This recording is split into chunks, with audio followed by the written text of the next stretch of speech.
das bodas de cana o amor transborda. O vinho da alegria, o céu se descerra. Jesus está aqui, a glória desperta agora.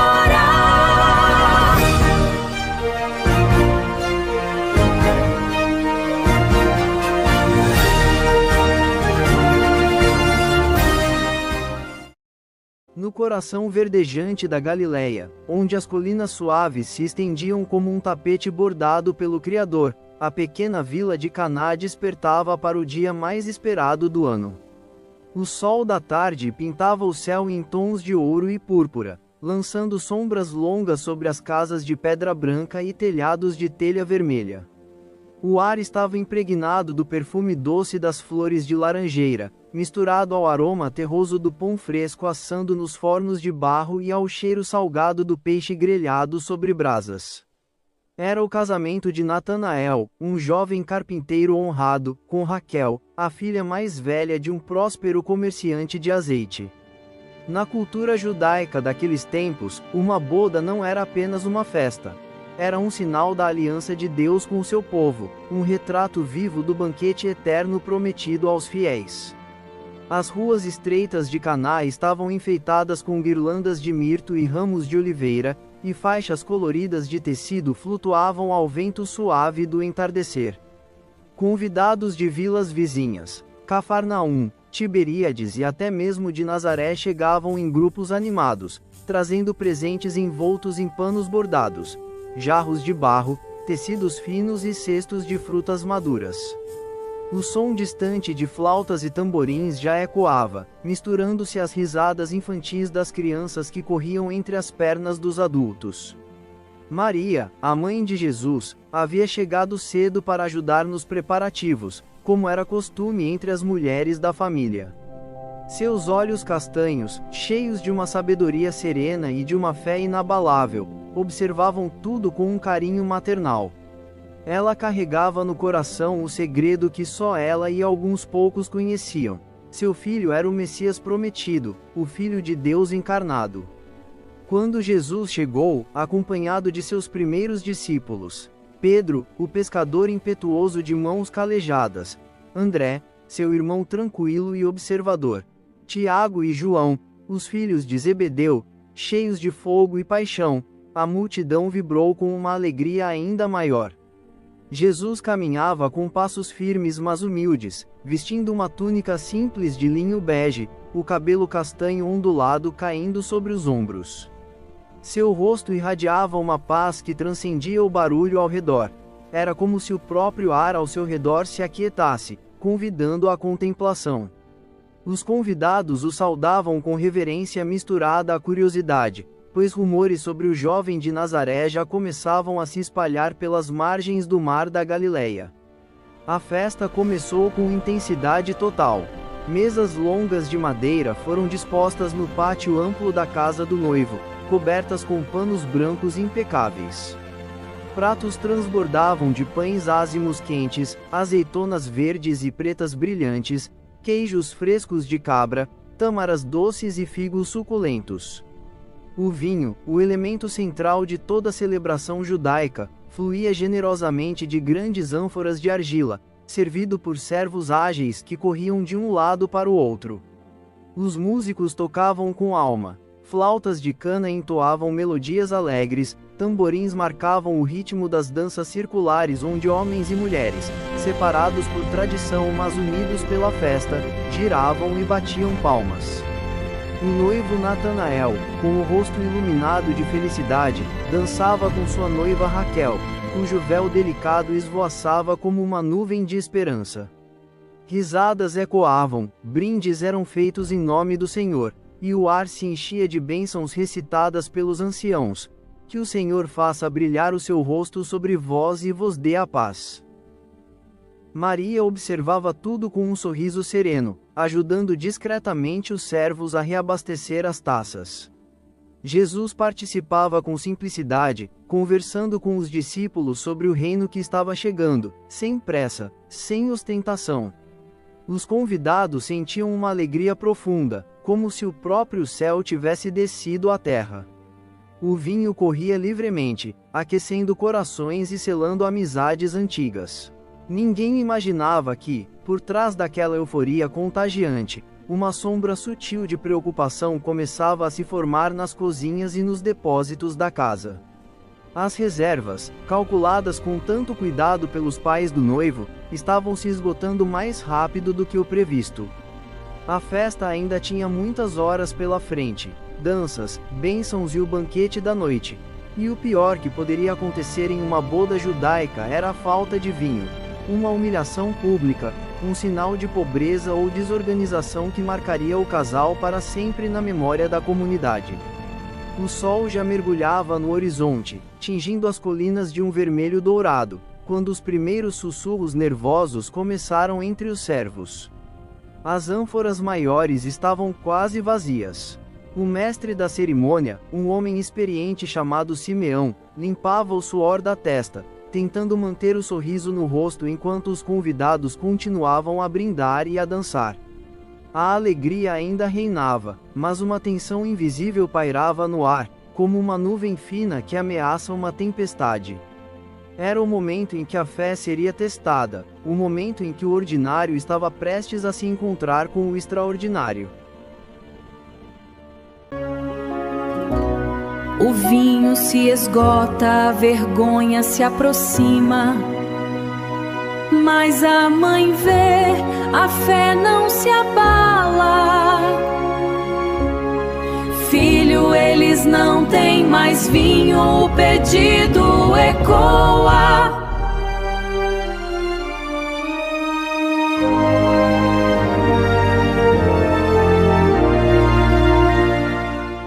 A noite caía suavemente sobre Caná, trazendo consigo o frescor das brisas do mar próximo e o brilho das tochas acesas ao longo do pátio.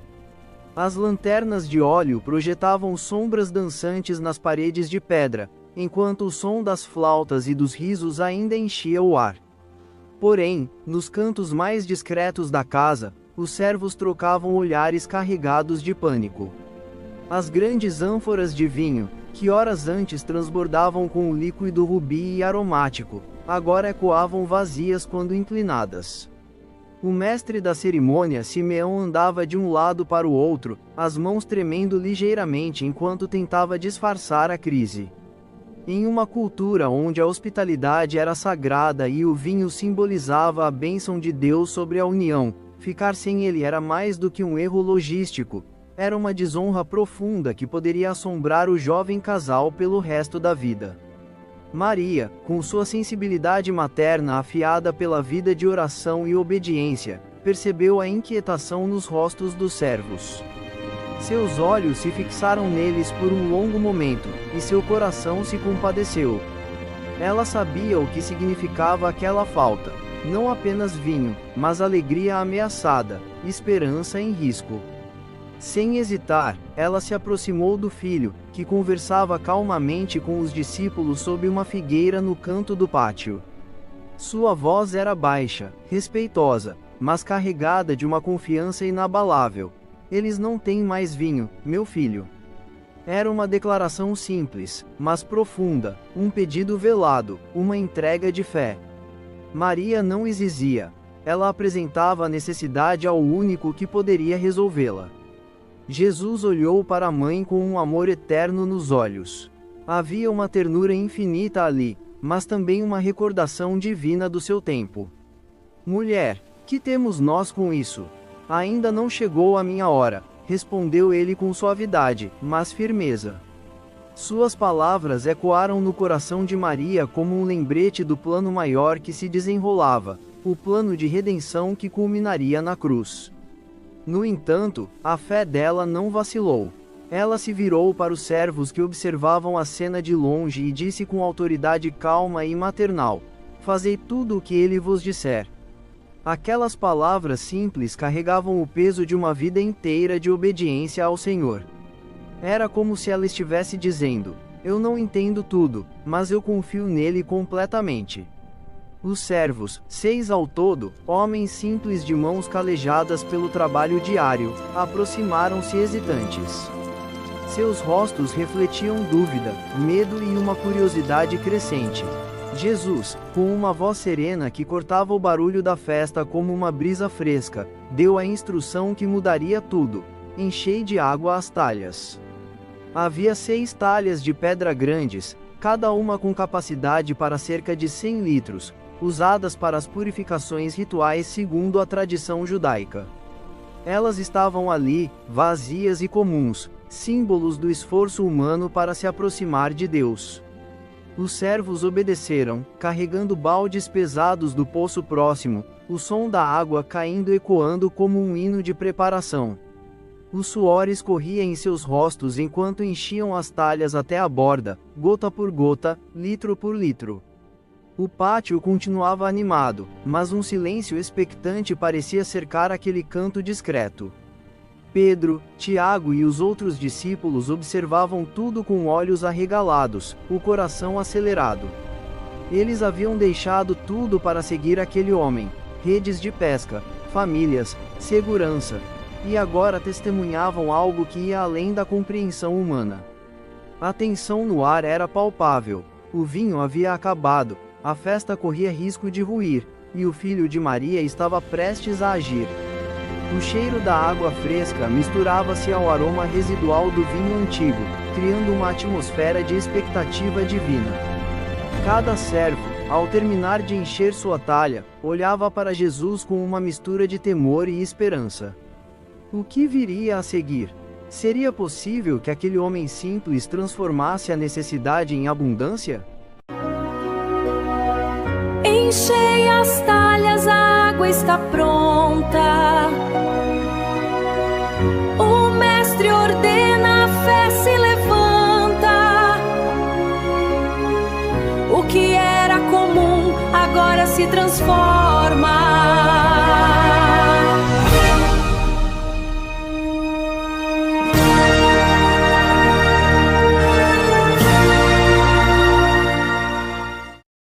As 6 talhas de pedra, agora cheias até transbordar com água pura e cristalina do poço de Caná, reluziam sob a luz tremulante das tochas.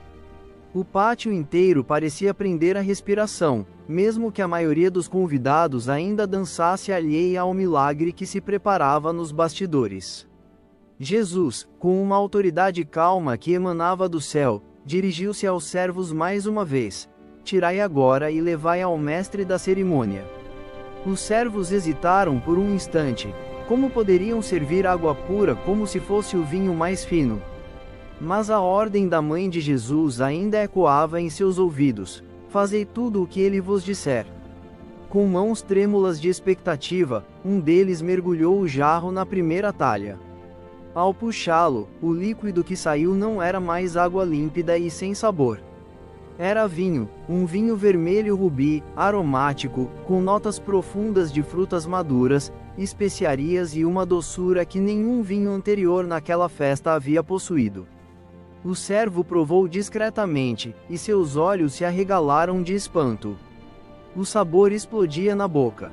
Rico, encorpado, perfeito, melhor do que o melhor vinho que o noivo havia servido no início da festa. Ele correu até Simeão, o mestre da cerimônia, e ofereceu a taça.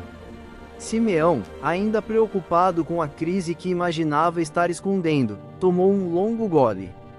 Seu rosto, antes marcado pela tensão, transformou-se em pura surpresa e deleite. Ele ergueu a taça para o alto, chamando a atenção de todos, e proclamou em voz alta, com o coração transbordando de alegria: todo homem serve primeiro o vinho bom e, quando já se tem bebido bem, então o inferior. Mas tu guardaste o bom vinho até agora. Um silêncio reverente caiu sobre o pátio. Os músicos pararam de tocar. Os dançarinos congelaram no lugar. O noivo Natanael e a noiva Raquel aproximaram-se, confusos e maravilhados. Simeão, sem saber de onde vinha aquele vinho extraordinário, elogiava o anfitrião, mas os servos sabiam a verdade. Eles trocaram olhares cheios de lágrimas de emoção. Haviam sido instrumentos de algo sobrenatural. O vinho novo fluía agora em abundância, enchendo taças, corações e almas. Os convidados provavam, um após o outro, e o sabor os transportava para além do físico. Era como se o próprio céu estivesse sendo derramado sobre a terra. Jesus permanecia sereno, observando tudo com um amor que transcendia o momento. Seus discípulos, ao verem o que ele havia feito, sentiram uma fé mais profunda se enraizar em seus corações. Pedro caiu de joelhos por um instante, murmurando palavras de adoração. João, o amado, registrava mentalmente cada detalhe para que o mundo um dia soubesse. Maria, com lágrimas de alegria escorrendo pelo rosto, olhava para o filho com o coração cheio de gratidão. A festa, que quase havia sido marcada pela vergonha, agora explodia em uma celebração ainda maior. Risadas mais altas, brindes mais fervorosos e danças mais animadas ecoavam pela noite de Caná. O milagre não foi apenas a transformação da água em vinho, foi a transformação da falta em abundância, da dúvida em certeza, do ordinário em divino.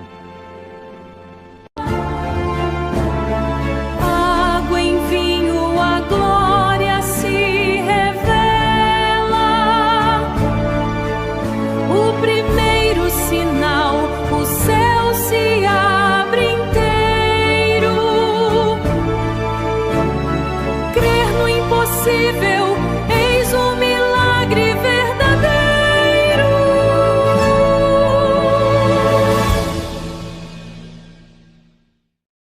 Enquanto a noite avançava profunda sobre as colinas da Galileia, com estrelas brilhando como diamantes no manto negro do céu, a festa em Caná atingia seu ápice de alegria renovada. O vinho novo, aquele que Jesus havia criado do nada, ou melhor, da obediência e da fé, não parava de fluir. Cada taça servida contava uma história silenciosa de poder divino. O que era comum, água pura para a purificação ritual, tornara-se extraordinário, símbolo da nova aliança que Jesus estava inaugurando. Os convidados, agora cientes do milagre através dos sussurros reverentes dos servos, aproximavam-se de Jesus com olhares cheios de admiração e temor. Alguns tocavam a borda de sua túnica, outros simplesmente o observavam de longe, gravando na memória aquele rosto sereno que havia mudado tudo. Natanael, o noivo, ajoelhou-se diante de Jesus em um momento discreto, lágrimas molhando sua barba. Mestre, o que fizeste por nós hoje é maior do que qualquer dote ou presente que poderíamos receber. Tu transformaste não só a água, mas o nosso futuro. Raquel, ao lado do marido, segurava sua mão com força, o véu ainda brilhando à luz das tochas, e sussurrava bênçãos ao Senhor. O mestre da cerimônia Simeão, envergonhado por um instante por não ter reconhecido o milagre antes, agora proclamava em voz alta para toda a multidão: hoje, o Deus de Israel visitou o seu povo. Este vinho é sinal de que o reino está entre nós. As palavras dele ecoavam, misturando-se às melodias que recomeçavam com ainda mais vigor. Os discípulos, reunidos ao redor de Jesus, sentiam seus corações queimando dentro do peito. Pedro, sempre impulsivo, declarou em voz alta: Senhor, contigo eu vou aonde quer que fores. Hoje vi com meus próprios olhos que nada é impossível para ti. André, João e Tiago assentiam, a fé deles agora ancorada em uma experiência tangível. Maria, sentada um pouco afastada, observava o filho com o olhar de quem guarda tesouros no coração. Ela sabia que aquele era apenas o primeiro de muitos sinais, o começo de uma jornada que levaria à cruz e, além dela, à ressurreição. O milagre em Caná não era apenas sobre vinho, era sobre revelação. Jesus havia manifestado a sua glória, e os discípulos creram nele. A festa continuou até o amanhecer, com danças que pareciam tocar o céu, risadas que ecoavam pelas colinas e conversas profundas sobre o Messias que havia chegado de forma tão humilde. O ar de Caná estava carregado de esperança renovada, como se o próprio Espírito de Deus tivesse soprado vida nova sobre o casamento. Os convidados partiriam dali não apenas alimentados e alegres, mas transformados interiormente. Muitos levariam a história consigo para suas vilas, espalhando a notícia: em Caná, o Mestre transformou a água em vinho. Ele é o Senhor da abundância. Anos mais tarde, aquele evento seria lembrado como o primeiro milagre público de Jesus, um sinal que apontava para algo maior, a transformação que ele oferece a todo o coração sedento. A água da vida cotidiana, rotinas, lutas, limitações, pode se tornar vinho da alegria eterna quando entregue a ele. Naquele dia, em Caná, o céu desceu à terra, e o amor de Deus se manifestou em cada gole de vinho novo. A glória de Jesus brilhou, convidando todos a crerem, a obedecerem e a esperarem pelo melhor que ainda está por vir. E assim, a boda de Caná não terminou ao amanhecer. Ela continua ecoando através dos séculos, um convite eterno para que cada vida seja transformada pelo poder do Salvador. Que o Senhor faça o mesmo em nós hoje, transforme nossa falta em abundância, nossa dúvida em fé inabalável, e nossa água comum no vinho mais precioso da sua presença. Amém. Amado, Jesus está olhando para você agora. Se você ama Jesus, dê like e comente: "Eu amo Jesus", ele vai ouvir. Compartilhe esta palavra com sua família e amigos hoje, porque Jesus mandou: "Ide e fazei discípulos". Seja a luz que leva a salvação adiante. Amém.